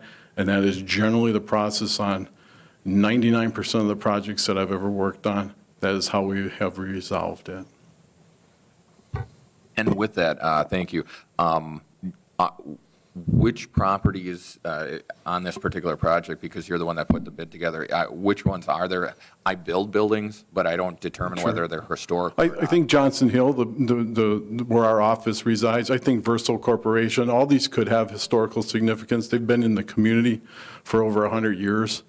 And typically, when you do a road improvement project near these type of facilities, there may be some concerns from a historical society perspective. And through the process of initial concurrence with the DNR and other local agencies where we initiate our project letters, you learn of that concern that they may have, and we would address it at that time. Thank you.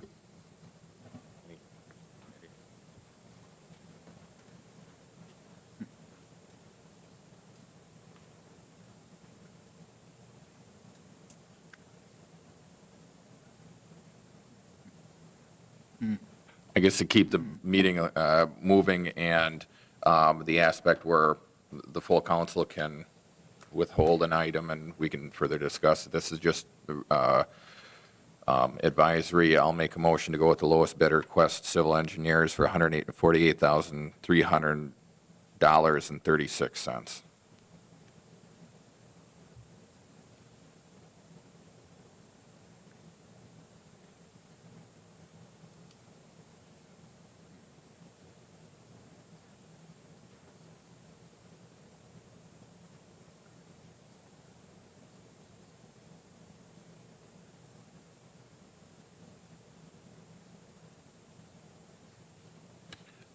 I have a motion on the floor for the lowest bidder, $148,336, Quest Civil Engineers.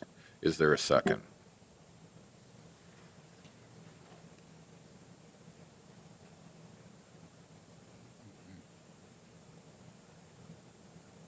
One last time, I've got a motion on the floor to approve lowest bidder, Quest Civil Engineers, for $148,300.36. Is there a second? Motion fails.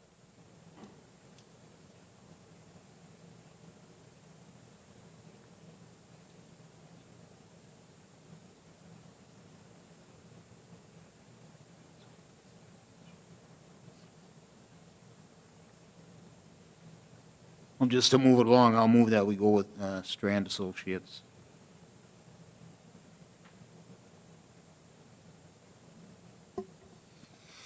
I'll second, but I'll vote in the negative on this one. So we got a motion on the floor to approve,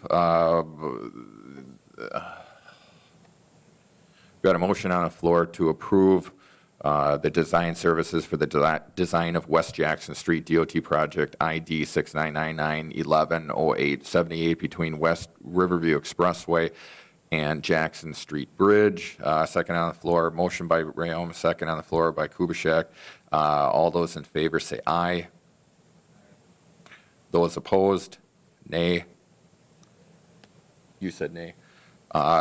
Motion fails with Kubaschek and Virginski in the negative.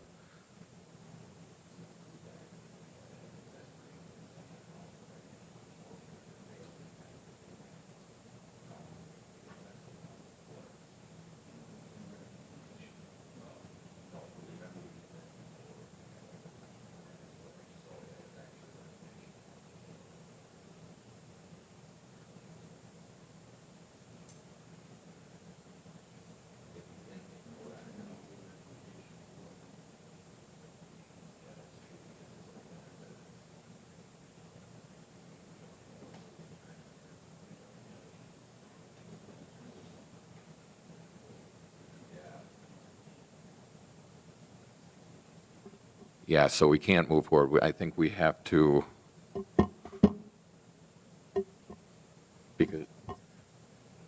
because this isn't a yes or no vote or an up or down vote. There's four to have a referral to the council. But if it fails, then we don't have a referral to the council, and it would come back to us.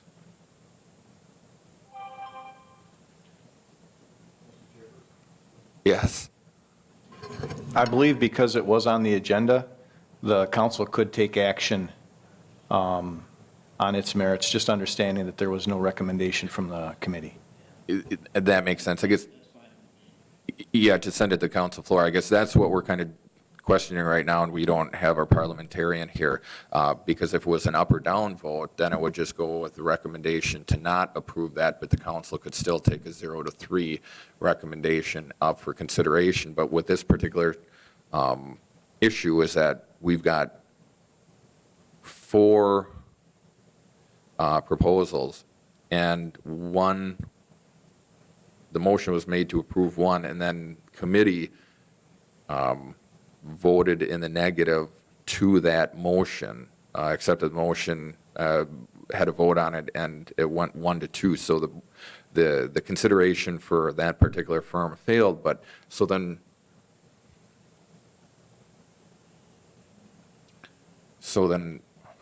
I guess it would go to the council floor with no recommendation, or with the recommendation that the committee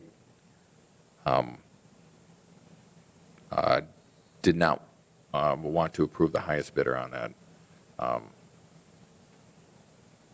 Is that what everybody else has?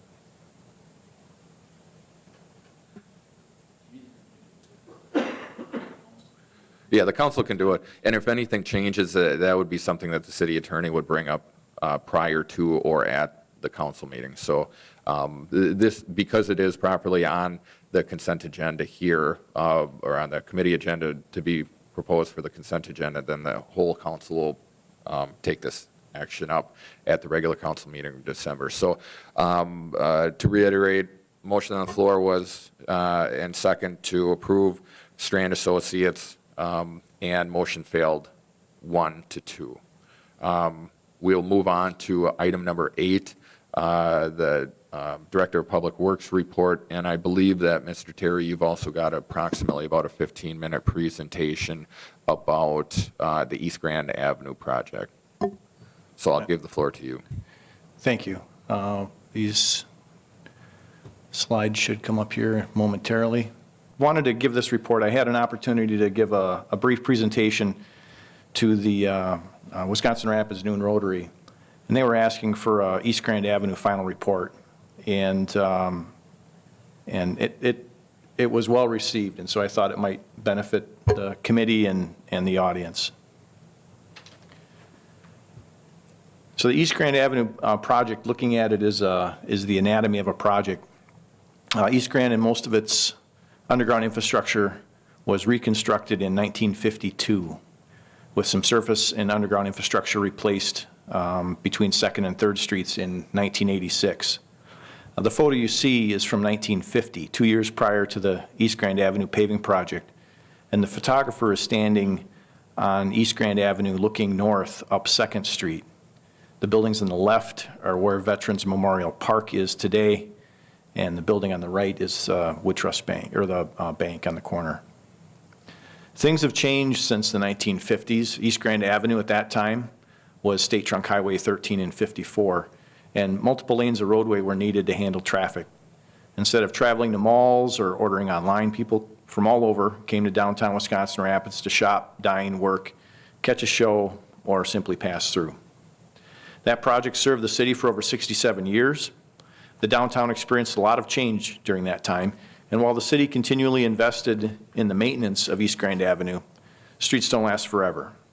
In the mid-2000s, the city and its engineering department started to discuss the replacement planning for East Grand Avenue for a sustainable downtown.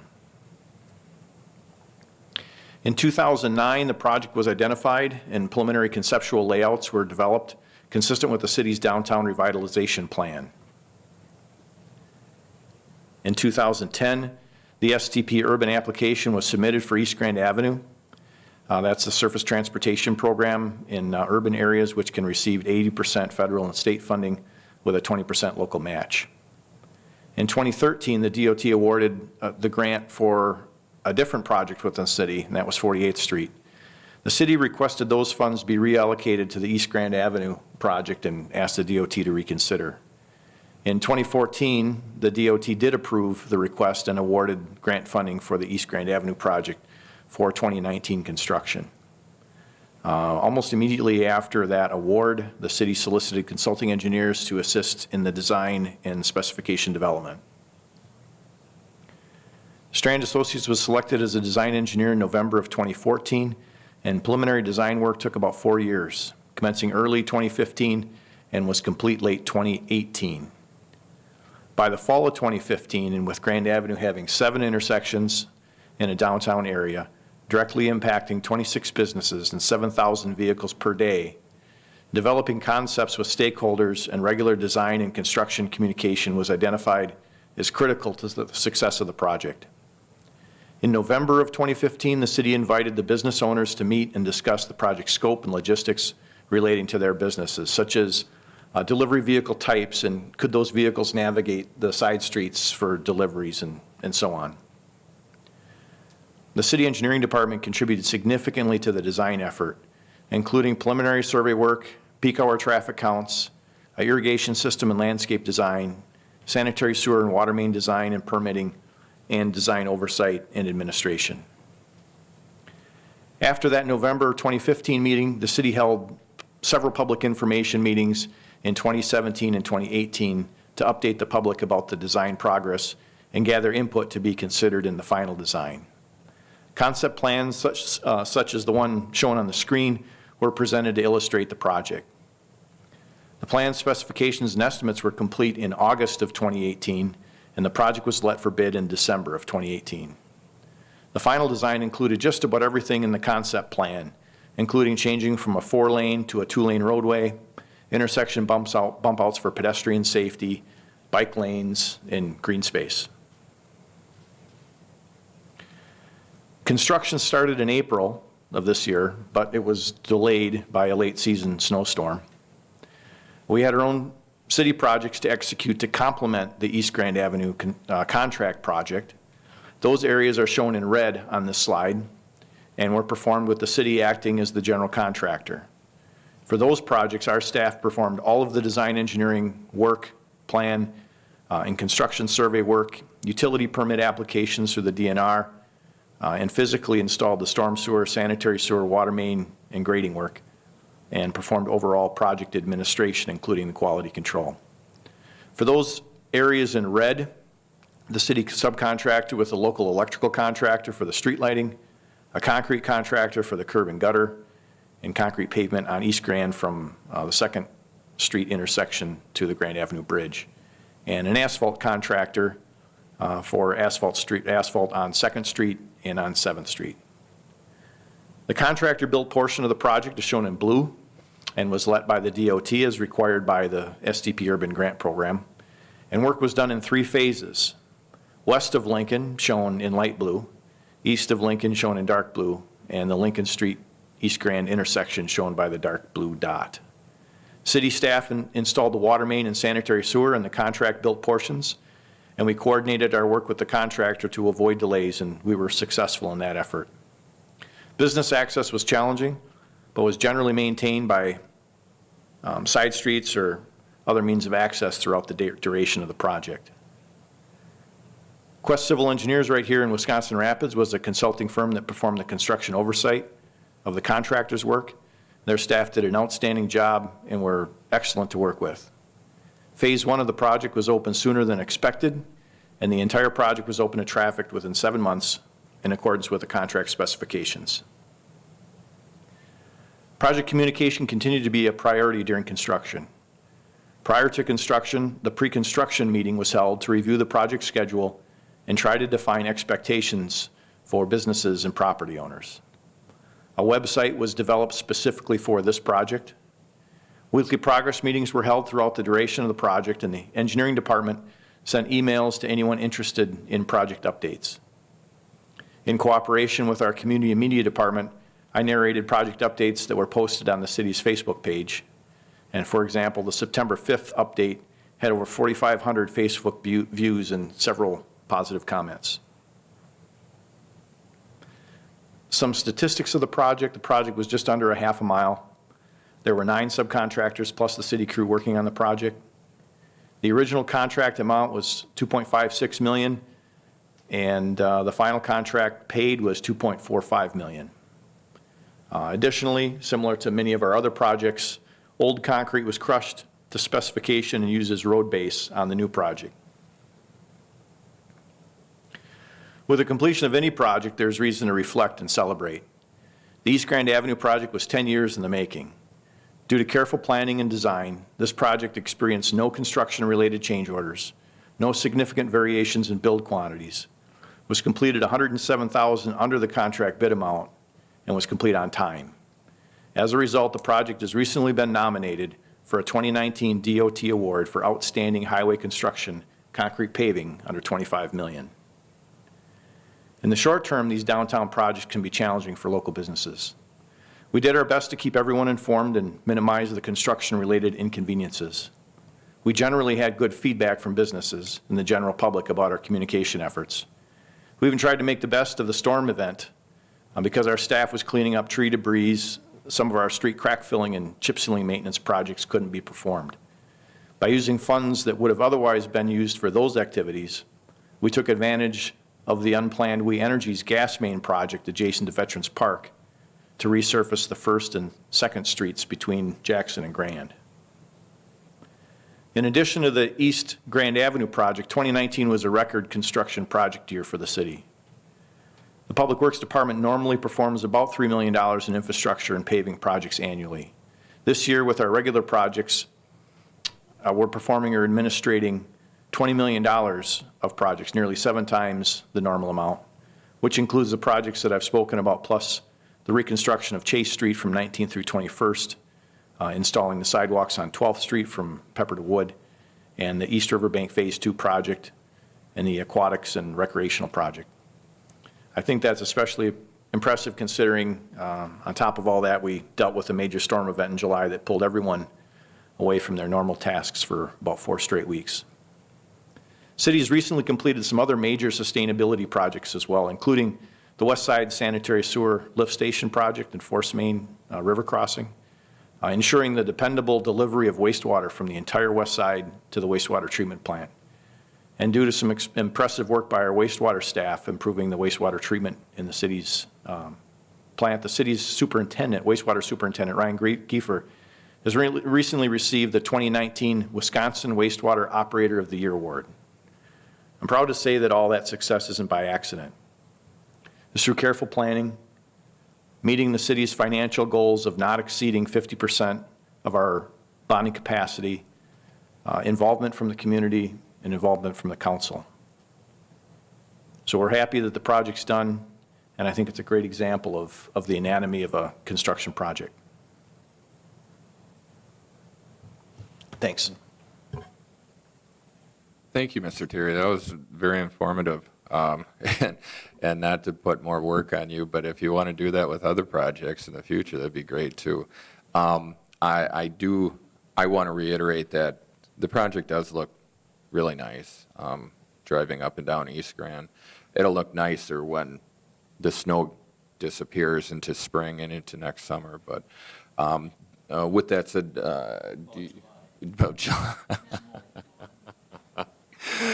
oh, I hope you're wrong. I hope it's over earlier than that. Does the committee have anything for the Director of Public Works at all?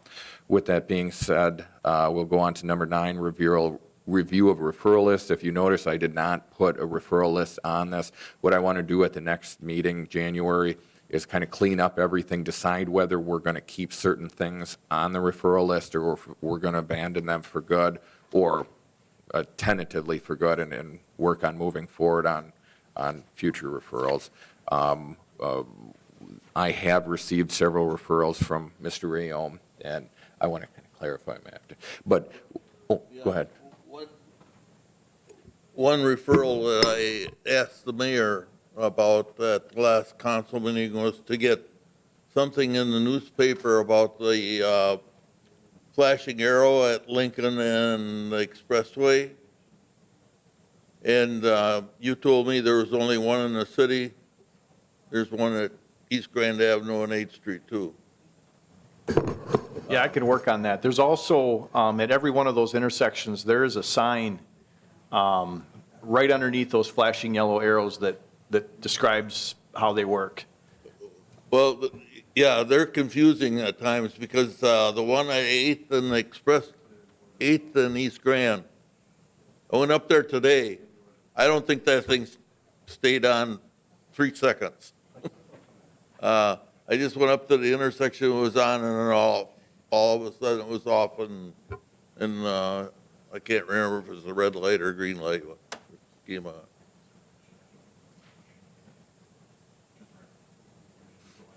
But I can put that on the next agenda. We'll create a referral for that. We'll put it on the next agenda for referral. We won't necessarily have it for an action item to take it away, or whether we want it or not, but I'll put it on there for review so that the engineering department can have any further updates on that. How does that sound?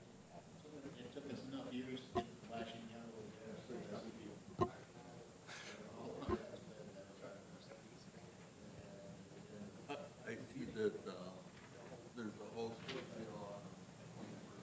don't know if people that have some problems, they got their place up for sale. With that, is there any other referrals with this? Otherwise, we will, not hearing anything, I will call for oh, yes, sir. Sorry. Are you taking referrals? Yes. I think it's time that maybe we need to take a look at that ordinance on special assessments and reaffirm this is what we want to do, or make a change.